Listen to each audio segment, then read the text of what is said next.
Assalamualaikum warahmatullahi wabarakatuh. Nah, pada kali ini Hana akan membahas sedikit kata-kata yang Hana patahkan menjadi beribu-ribu kata. Mudah-mudahan ini bisa bermanfaat bagi Hana dan bagi pendengar semuanya. Sebelum kita sampai kepada intinya, Hana akan mengeksampelkan, memisalkan ini. Nah, di sebuah perusahaan pasti ada karyawan dong, dan karyawan ini pasti memiliki bos. Gak mungkin seorang bawahan gak memiliki bos. Nah, di hari pertama dia bekerja, gak mungkin si bos langsung ngasih gaji. Karena apa? Karena kita harus bekerja dulu baru mendapatkan gaji. Karena bekerja merupakan kewajiban dan gaji merupakan hak. Sama halnya ketika kita bermunajat kepada Allah. Ya Allah, aku pengen A, aku pengen B, aku pengen C, aku pengen D. Tapi kenapa ya Allah?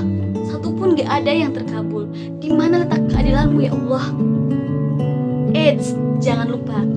Imam Athaillah As-Sakandari dalam kitab Al-Hikam berkata, jangan pernah kamu tuntut Allah atas tertundanya keinginanmu, tapi tuntutlah dirimu sendiri karena lalai atas kewajibanmu. Kita ingin hidup aman dan sentosa, kita ingin hidup kaya raya, kita ingin makmur. Namun, untuk mengerjakan sholat, membayar zakat, bersedekah, berpuasa, sulit bagi kita untuk melakukan itu. Sampai kita lupa bahwasanya Allah Subhanahu wa Ta'ala berfirman, "Wa ma khalaqtul jinna wal insa illa liya'budun."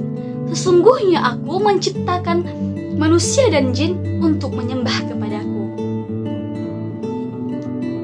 Mungkin cukup sampai di sini pembahasan dan cerita kita kali ini. Apabila ada kesalahan, Hana mohon maaf. Apabila ada keberkahan, maka itu dari Allah. Wabillahi taufiq wal hidayah. Kullu bani adama khata'un wa khairu khata'in tawwabun. Wassalamualaikum warahmatullahi wabarakatuh.